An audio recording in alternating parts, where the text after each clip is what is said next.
Hello student, welcome to my class. मैं अजीत सिंह। तो कैसे हैं सब? आई होप सब अच्छे होंगे। तो चलिए फिर कवर करें फटाफट जी। Kinds of clothes we wear in summer and winter. देखिए, गर्मी और सर्दियों में कपड़ों के प्रकार, यानी कि अलग अलग प्रकार के हम जो कपड़े पहनते हैं गर्मियों में और सर्दियों में, तो उसके बारे में यहाँ पढ़ेंगे कि ऐसा क्यों होता है। ठीक है, चलिए। You know that in summer we prefer light colored clothes and in winter we usually wear dark colored clothes। देखिए, हम जानते हैं कि गर्मियों के दिनों में हम हल्के रंग के कपड़े पहनने ज़्यादा पसंद करते हैं, जबकि सर्दियों में हम सामान्यतः गहरे रंग के कपड़े पहनते हैं। Why it is so? ऐसा हम क्यों करते हैं? Let us find out। चलिए पता करते हैं ऐसा हम क्यों करते हैं। क्योंकि सीजन होता है, कभी गर्मियों में हम अलग कपड़े पहनते हैं, सर्दियों में हम अलग कपड़े पहनते हैं। तो भाई आखिर ऐसा क्यों होता है, पता करते हैं। एक्टिविटी परफॉर्म करते हैं। इसके लिए 4.10 टेक 2 आइडेंटिकल टिन कैन। हमें यहाँ पे टिन की 2 कैन लेनी है और paint the outer surface of one black and of the other white. तो अब उनकी जो आउटर सरफेस है उसको एक को ब्लैक से पेंट कर देना है और एक को वाइट से पेंट कर देना है।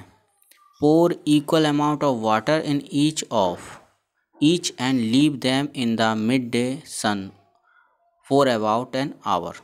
तो उसमें हम बराबर मात्रा में पानी डालेंगे और दोपहर में लगभग 1 घंटे के लिए उनको ऐसे ही छोड़ देंगे। Measure the temperature of water in both the cans. अब आपको दोनों कैंस के तापमान को नोट करना है, टेम्परेचर को नोट करना है। Do you find any difference in the temperature? क्या आप दोनों के तापमान में कोई अंतर पाते हैं? In which can is the water warmer? कौन सी कैन का पानी गर्म होगा? You can feel the difference even by touching water in the 2 cans. आप दोनों कैंस का जो टेम्परेचर है या दोनों कैंस में कौन सी कैन गर्म होगी वो आप उसको टच करके भी बता सकते हैं। तो ऑब्वियसली आपको अब समझ में आ रहा होगा कुछ कि जो ये डार्क पेंट किया गया है, ये डार्क पेंट क्या करता है, ये हीट को एब्जॉर्ब करता है और लाइट कलर का क्या करता है, हीट को रेडिएट करता है, यानी कि रिफ्लेक्ट करता है। ये रिफ्लेक्शन होगा यहाँ पे। तो क्या होगा, जो इस वाले कैन में जो पानी होगा वो ज़्यादा गर्म होगा कंपेयर टू इस वाले कैन के। ठीक है, क्योंकि ये जो भी हीट से रेडिएशन आ रही है ये उसको रेडिएशन को रिफ्लेक्ट करेगा, ज़्यादा रिफ्लेक्ट करेगा। यहाँ ऑब्जर्वेशन कम होगा, जबकि यहाँ पे रिफ्लेक्शन कम और ऑब्जर्वेशन ज़्यादा होगा। ठीक, आई होप आपके समझ में आया होगा। चलिए इसको पढ़ लेते हैं। We often use electricity and fuels like coal and wood to keep our house cool or warm. देखिए, हम सामान्यतः क्या करते हैं, कोयला, लकड़ी और बिजली का इस्तेमाल करते हैं अपने घरों को ठंडा या गर्म करने के लिए। Is it possible to construct building? क्या यह पॉसिबल है कि हम इस तरह की बिल्डिंग का निर्माण करें जो इस पर हीट और कोल्ड का, बाहर से हीट और कोल्ड का कोई असर ना हो? This can be done by constructing outer wall of building. ये किया जा सकता है यदि हम बिल्डिंग्स की बाहरी दीवारों को that they are trapped layer of air, कि बिल्डिंग की बाहरी दीवारों को हम ऐसा बनाएं कि उनके बीच में एयर की एक लेयर होनी चाहिए, एयर ट्रैप हो जाए उनके बीच में। क्योंकि एयर पुअर कंडक्टर है हीट की, तो बाहर से हीट अंदर नहीं जा पाएगी और अंदर की हीट बाहर नहीं जा पाएगी। तो one way of doing this is to use hollow bricks. अब हम एक ही मेथड से, ऐसी प्रक्रिया है, एक ही प्रक्रिया से हम ये कर सकते हैं कि हम यहाँ पे खोखली ईंटों का इस्तेमाल किया जाए। Which are available these day. इन दिनों में खोखली ईंटें आसानी से अवेलेबल भी हो रही हैं, यानी कि अब जो बिल्डिंग्स बनाई जा रही हैं वो बिल्डिंग्स खोखली ईंटों से बनाई जा रही हैं ताकि उनके बीच में एयर ट्रैप हो सके। इससे बाहर सर्दी या गर्मी जो भी रहेगी वो हमारे घर को अंदर से ज़्यादा प्रभावित नहीं करेगी। ठीक है जी, चलिए लिखते हैं activity 4.11। Fill the 2 cans used in activity 4.10 with the same amount of water at the same temperature say 60 degree. देखिए अब क्या करना है आपको, 2 कैंस जो हमने एक्टिविटी 4.10 में ली हैं, सेम अमाउंट लेना है पानी का और टेम्परेचर भी उसका लेना है सेम, लगभग 60 डिग्री टेम्परेचर रखना है। Leave the can in a room temperature और इन ए शेड। अब आपको जो केन्स है उनको रूम टेम्परेचर में या छाया में रख दीजिए। Note the temperature of water after 10 to 15 minutes. लगभग 10 से 15 मिनट बाद टेम्परेचर को नोट कीजिए। Does the temperature of water in both the cans falls by the same amount. क्या दोनों केन्स का तापमान एक ही अमाउंट में गिरता है, एक ही मात्रा में दोनों तापमान गिर जाएगा। Do these activities suggest to you that reason why it is more comfortable to wear white or light colored clothes. Do these activities। आप इस एक्टिविटीज़ को करेंगे तो आपको ज़रूर सुझाव मिलेगा कि क्या रीज़न है कि हम ज़्यादा कंफर्टेबल होते हैं वाइट और लाइट कलर क्लोथ पहनने के लिए इन समर्स। गर्मियों में हम सफ़ेद और हल्के रंग के कपड़े पहनना क्यों पसंद करते हैं, आपको इस एक्टिविटी से जवाब मिल जाएगा। जबकि सर्दियों में डार्क कलर के पहनते हैं। डार्क सरफेस एब्जॉर्ब हीट, क्योंकि जो डार्क सरफेस होती है वो हीट को एब्जॉर्ब करती है। Therefore we feel comfortable with dark coloured clothes in winter. Will light coloured clothes reflect most of the heat that falls on them.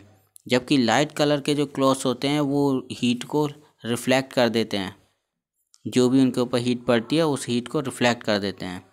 And therefore we feel more comfortable wearing in summer.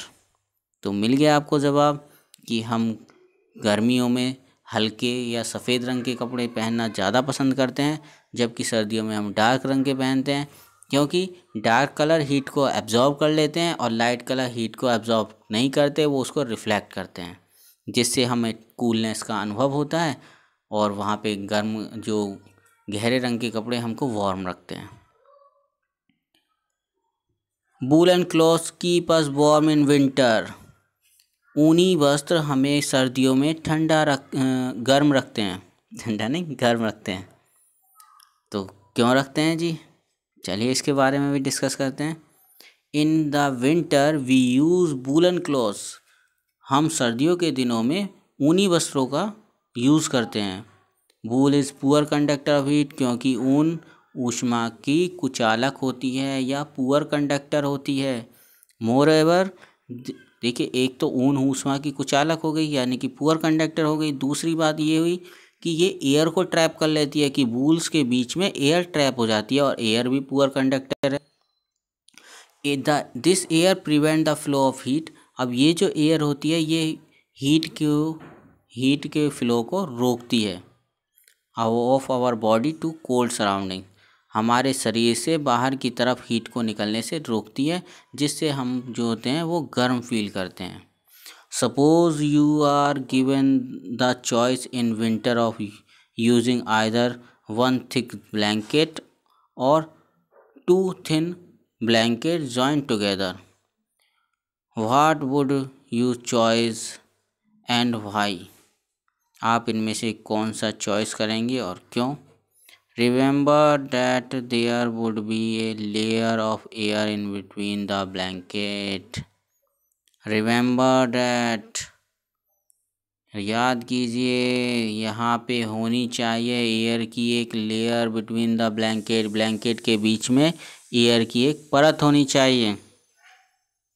तो I hope आपके समझ में आ गया होगा कि अगर आप एक मोटी ब्लैंकेट लेते हैं तो क्या होगा, उसके आपने मोटी ब्लैंकेट ली, ठीक है ले ली, लेकिन उसके बीच में एयर की एक लेयर तो नहीं बन पाई। जब हम 2 ब्लैंकेट लेते हैं चाहे पतली लेते हैं तो उसके बीच में एयर की एक लेयर बन जाएगी, और एयर की जो लेयर अगर वहाँ पे एयर ट्रैप हो जाती है तो एयर हमारे बॉडी की हीट को बाहर नहीं जाने देगी सराउंडिंग्स में, जिसकी वजह से हमारी बॉडी जो होगी वार्म फील करेगी। आई होप आपके समझ में आया होगा। ठीक है, चलिए जी, फिर हम यहाँ देखते हैं कीवर्ड को यूज़ कर लेते हैं। कीवर्ड क्या दिया हुआ है, जैसे सेल्सियस स्केल। सेल्सियस स्केल कहाँ मिलता है? थर्मोमीटर में। बात करें इंसुलेटर की, इंसुलेटर्स क्या होते हैं? जिनमें हीट आसानी से पास नहीं होती या पुअर कंडक्टर ऑफ हीट्स को हम इंसुलेटर कहते हैं। सी ब्रेजेस, सी ब्रेजेस क्या होंगे? सी से आने वाली एयर को हम सी ब्रेजेस कहते हैं। कंडक्शन, बात करें कंडक्शन, ये क्या है? ट्रांसफ़र ऑफ हीट है, a method to transfer of heat, जिसमें हीट ट्रांसफ़र होती है कहाँ से? हॉट एंड से कोल्डर एंड की तरफ हीट का ट्रांसफ़र होता है।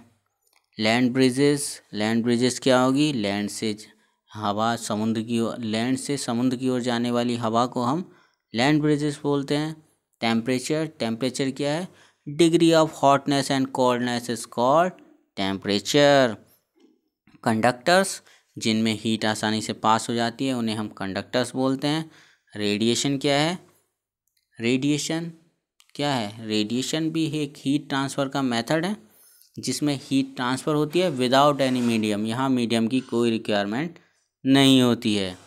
बात करें थर्मामीटर की, तो थर्मामीटर क्या है? थर्मामीटर एक डिवाइस है जो टेम्परेचर को मेज़र करता है। कॉन्वेक्शन, कॉन्वेक्शन क्या है? कॉन्वेक्शन भी हीट ट्रांसफ़र का एक मेथड है, जहाँ पे क्या होगा, जो हॉट ऑब्जेक्ट होगा, यानी कि जैसे वाटर की बात करें तो गर्म पानी ऊपर उठेगा और ठंडा पानी नीचे आ जाएगा, और इसमें प्रक्रिया, ये प्रक्रिया तब तक चलती रहेगी जब पूरा का पूरा वाटर गर्म ना हो जाए। आई होप आपके ये लेक्चर समझ में आया होगा। तो क्विक रिवीजन ले लें फिर एक बार। चलिए जी, क्विक रिवीजन ले लेते हैं।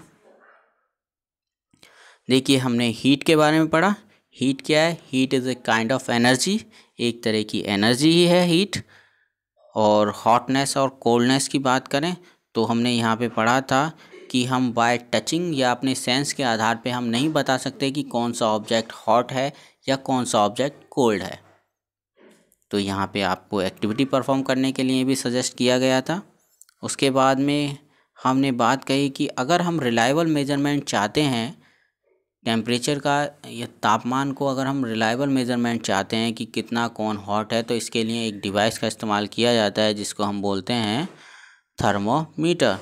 थर्मोमीटर पे दो तरह के स्केल होते हैं, एक होता है सेल्सियस स्केल, दूसरा होता है फ़ारेनहाइट, यानी डिग्री सेल्सियस और डिग्री फ़ारेनहाइट। दो तरह के स्केल्स होते हैं। इंडिया में हम मोस्टली डिग्री सेल्सियस का इस्तेमाल करते हैं। ठीक, उसके बाद रीडिंग लेनी है, तो रीडिंग लेने का भी मैंने बताया था कि रीडिंग को आप लेने के लिए सबसे पहले आपको क्या करना है। देखिए, बिफोर यूजिंग और आफ्टर यूजिंग द थर्मामीटर, आपको थर्मामीटर को अच्छी तरीके से वॉश कर लेना है। सबसे पहला काम कि आपको थर्मामीटर वॉश होना चाहिए। वॉश होने के बाद आपको क्या करना है, उसको जर्क करना, यानी कि झटकना है थर्मामीटर को, ताकि थर्मामीटर का जो पारा है, मैं क्लिनिकल थर्मामीटर की बात कर रहा हूँ अभी, थर्मामीटर का जो पारा है वो बिलो देन 35 डिग्री सेंटीग्रेड हो जाए। ठीक है, चलिए, बहुत अच्छी बात। अब क्या करेंगे, अब थर्मामीटर को अपनी साइट के एकदम सामने लाएंगे, अपनी आंखों के एकदम सामने लाएंगे और देखेंगे वहाँ पे मर्करी थ्रेड भी आपकी आंख के सामने ही होना चाहिए। अगर नहीं दिखाई दे रहा है तो थर्मामीटर को थोड़ा सा राउंड करेंगे, अप या डाउन करेंगे और मर्करी थ्रेड को उसके सामने लाएंगे। ठीक है, कभी भी थर्मामीटर को उसके वाल्व से नहीं पकड़ना है, वरना रीडिंग आपकी गलत हो जाएगी। उसके वाल्व से आपको वाल्व से थर्मामीटर को आपको नहीं पकड़ना है। ठीक है, नॉर्मल बॉडी टेम्परेचर के बारे में मैंने बताया था कि जो नॉर्मल बॉडी टेम्परेचर है वो 37 डिग्री सेंटीग्रेड है। और ऐसा नहीं है कि सभी का टेम्परेचर 37 डिग्री सेंटीग्रेड हो, ये हमने एक एवरेज टेम्परेचर लिया हुआ है। जो हेल्थी पर्सन का जो टेम्परेचर हमने मेज़र किया, हेल्थी पर्सनस के पे स्टडी करने के बाद में उनके एवरेज टेम्परेचर हमने निकाला जो 37 डिग्री सेंटीग्रेड होता है। ज़रूरी नहीं आप सभी का तापमान 37 डिग्री सेंटीग्रेड हो, वो थोड़ा सा कम भी हो सकता है, थोड़ा सा ज़्यादा भी हो सकता है। ठीक है, आई होप आपके समझ में आया होगा। चलिए, बात कर लेते हैं हम लेबोरेटरी थर्मामीटर की। तो लेबोरेटरी थर्मामीटर जी क्या है कि यहाँ पे जो रीडिंग की रेंज है वो रेंज काफ़ी अच्छी है, यानी कि -10 डिग्री सेंटीग्रेड से 110 डिग्री सेंटीग्रेड तक आप मेज़र कर सकते हैं लेबोरेटरी थर्मामीटर में। और दूसरी बात ये आती है कि लेबोरेटरी थर्मामीटर का इस्तेमाल आप ह्यूमन बॉडी टेम्परेचर को मेज़र करने के लिए नहीं कर सकते, क्योंकि वो रिलायबल नहीं है उसमें। रीज़न क्या है? रीज़न ये है कि लेबोरेटरी थर्मामीटर को जैसे ही आप ऑब्जेक्ट से बाहर निकालते हैं तो उसकी जो मर्करी होती है वो फॉल डाउन हो जाती है, नीचे गिरने लगती है, उसकी मर्करी नीचे गिरने लगती है। तो जैसे अगर आपने जीभ के अंदर रखा है थर्मामीटर और आप जैसे ही उसको बाहर निकालेंगे तो उसकी मर्करी नीचे गिर जाएगी, तो मर्करी का लेवल नीचे गिर जाएगा, इसका मतलब रिलायबल टेम्परेचर आपको नहीं पता चलेगा। जी सही है, चलिए बहुत अच्छी बात। और फिर ऐसा होता क्यों है जी? ऐसा इसलिए होता है क्योंकि यहाँ पे अगर मैं बात करूँ क्लिनिकल थर्मामीटर की, अगर मैं बात करता हूँ तो क्लिनिकल थर्मामीटर में एक क्रिंक पाया जाता है। क्रिंक होता है एक वॉल्व सा, देखिए यहाँ ये ना एक वॉल्व सा है, एक छोटा सा वॉल्व जिसको क्रिंक बोलते हैं। ये क्रिंक क्या करता है? ये मर्करी के लेवल को डाउन होने नहीं देता, यानी कि आसानी से मर्करी का लेवल नीचे नहीं जाता है, इसलिए इनको झटकना पड़ता है, जबकि लेबोरेटरी थर्मामीटर को इतना झटकना नहीं पड़ता है। बात करें, देखिए मर्करी एक टॉक्सिक सब्सटेंस है, आपको पता है, मजबूरी थी पहले तो हम इसका इस्तेमाल करते थे, लेकिन आजकल जो होता है डिजिटल थर्मामीटर्स आ गए हैं, क्योंकि उसमें मर्करी का इस्तेमाल नहीं होता है। और वो इसलिए किया गया क्योंकि क्लिनिकल थर्मामीटर या लेबोरेटरी थर्मामीटर, हाँ क्लिनिकल थर्मामीटर अगर टूट जाते हैं तो मर्करी जो होगी वो उसको डिस्पोज करना हमारे लिए बहुत ज़्यादा कठिन हो जाता है, क्योंकि टॉक्सिक है। तो आजकल हम किसका इस्तेमाल करते हैं? डिजिटल थर्मामीटर का। चलिए ट्रांसफ़र ऑफ हीट की बात कर लेते हैं। हीट का ट्रांसफ़र यानी कि हीट का एक स्थान से दूसरे स्थान तक पहुंचना हीट ट्रांसफ़र कहलाया जाता है। Placing heat from one end to another end it's called heat transfer. और हीट ट्रांसफ़र्स के जो मेथड हैं उसमें सबसे पहला मेथड आता है कंडक्शन, यानी कि हीट ट्रांसफ़र होगी कहाँ से? Colder end to hotter end. No, hotter end to colder end, जी हॉटर एंड से कोल्डर एंड की तरफ हीट का ट्रांसफ़र होगा, इसको बोलेंगे कंडक्शन। ये आपको नोट भी करना है नोटबुक में। फिर इसके बाद में आता है कॉन्वेक्शन। देखिए जी कॉन्वेक्शन में क्या होता है? कॉन्वेक्शन में हीट ट्रांसफ़र होती है। क्या होता है कि जो हॉट पार्ट होता है, यानी कि जैसे वाटर के मॉलिक्यूल्स होते हैं, वाटर के मॉलिक्यूल जो नियर द फ्लेम, जो सोर्स हीट के सोर्स के नज़दीक वाला भाग जल्दी गर्म होता है और वो गर्म होने के बाद ऊपर उठ जाता है। फिर उसके जो साइड का भाग है वो आता है, वो गर्म होता है और फिर वो ऊपर उठ जाता है। इस तरीके से पूरा का पूरा जो ऑब्जेक्ट है वो गर्म होता है। जैसे यहाँ हमने वाटर का एग्जांपल लिया है, ठीक है। तो पहले नीचे वाला जो फ्लेम के पास वाला वाटर गर्म हुआ, वो ऊपर की तरफ उठ गया, साइड वाला वाटर नीचे आया, और ये प्रोसेस तब तक चलता रहा जब तक पूरा का पूरा कंटेनर के अंदर जो वाटर था वो गर्म ना हो जाए। इसको बोलते हैं कॉन्वेक्शन। ठीक, आई होप समझ में आ रहा होगा। और यही है land bridge and sea bridge BC की कारण होते हैं। इसके बाद मैं रेडिएशन की बात करता हूँ। चलिए जी रेडिएशन पे आ जाते हैं। तो रेडिएशन में क्या होता है कि रेडिएशन के लिए हमें किसी भी मीडियम की ज़रूरत नहीं होती है। जैसे सन से हम तक ऊष्मा का आना, जैसे सन से हमारे तक हम फील करते हैं वार्म, जब हम बाहर निकलते हैं सन में तो हम वार्म फील करते हैं।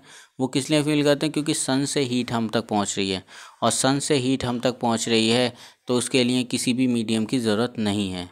तो जहाँ पे हीट का ट्रांसफ़र विदाउट एनी मीडियम हो रहा है तो उस तरह के प्रोसेस को हम बोलते हैं रेडिएशन।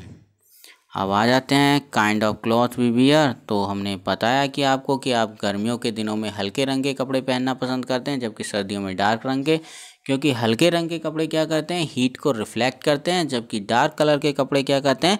हीट को एब्जॉर्ब करते हैं। आई होप आपके समझ में आ रहे होंगे। तो जी इसी के साथ में हमारा जो ये चैप्टर है फिनिश होता है। तो फिर मिलते हैं नेक्स्ट वीडियो में, तब तक के लिए tata bye bye, take care, keep watching the video. अगर कोई आपका डाउट है तो प्लीज़ कमेंट ज़रूर कीजिएगा। Thank you so much.